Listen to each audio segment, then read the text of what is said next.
Bismillahirrahmanirrahim. Au nom d'Allah, le tout miséricordieux, le très miséricordieux.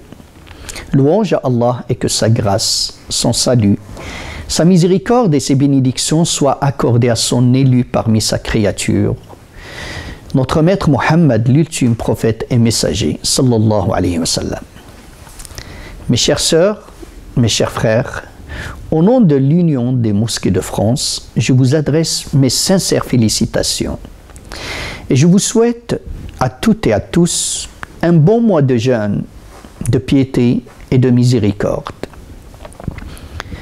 L'Union des mosquées de France a le plaisir de vous présenter cette série dont le titre est « L'Islam, religion de la miséricorde et de l'amour par excellence » et ce, à l'occasion de l'avènement de ce mois béni de Ramadan, le mois de la miséricorde, au cours duquel a été descendu le Saint-Coran, comme guide et lumière pour les gens.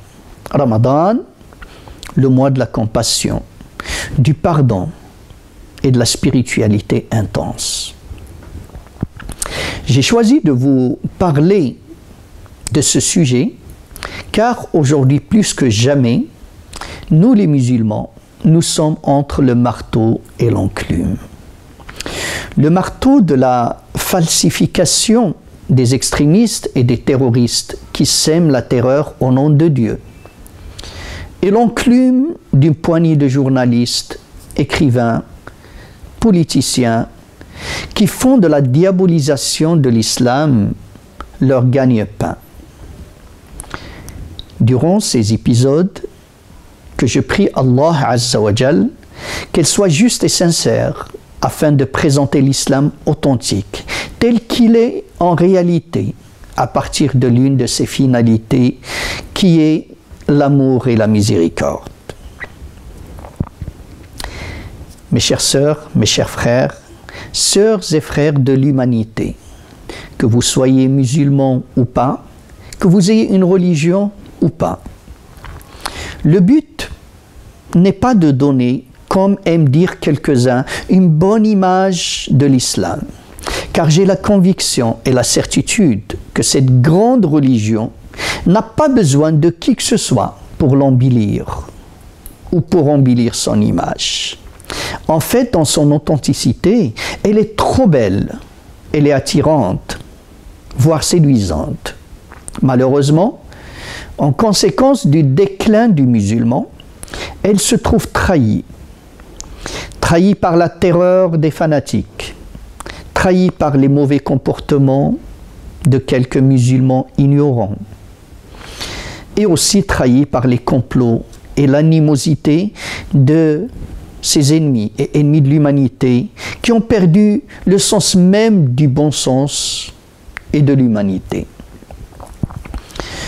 Nous verrons alors ce que veut dire la miséricorde en islam. Nous verrons la miséricorde dans le Coran et dans les paroles prophétiques. Et surtout comment elle a été pratiquée par notre modèle à suivre, notre cher prophète Mohammed sallallahu alayhi wa sallam. Des épisodes pour nous parler de la miséricorde de notre modèle à suivre, notre cher prophète Mohammed sallallahu alayhi wa sallam, sa bonté envers ses amis, mais aussi envers ses pires ennemis, envers sa famille, ses voisins, envers les enfants, envers les vulnérables, mais aussi envers les animaux, la nature et même envers les objets inertes. Vous allez découvrir avec moi alors la profondeur de la parole divine quand Allah Azza wa Jal décrit notre cher prophète Mohammed sallallahu alayhi wa sallam en disant « وَمَا أَرْسَلْنَاكَ إِلَّا رَحْمَةً لِلْعَالَمِينَ » Le sens du verset « Et nous t'avons envoyé comme miséricorde pour les mondes » et aussi la profondeur de ce hadith, de ces paroles prophétiques. Quand il dit le prophète sallallahu alayhi wa sallam « Je suis une pure miséricorde offerte au monde. » Avant de se quitter, je vous offre aussi cette magnifique parole où le prophète sallallahu alayhi wa sallam dit « Certes, ceux qui sont miséricordieux recevront la miséricorde du tout miséricordieux, de Allah, Ar-Rahman. » Il dit aussi « Le tout miséricordieux se montre clément envers ceux qui font preuve de miséricorde. Faites miséricorde à ceux qui se trouvent sur terre. Celui qui se trouve au ciel vous fera miséricorde. » Au plaisir de vous retrouver dans la deuxième capsule, Inch'Allah. Je vous souhaite des moments pleins d'amour, de sourire, de bonté et de miséricorde. وصلى اللهم وسلم على سيدنا محمد وعلى آله وصحبه أجمعين والسلام عليكم ورحمة الله وبركاته.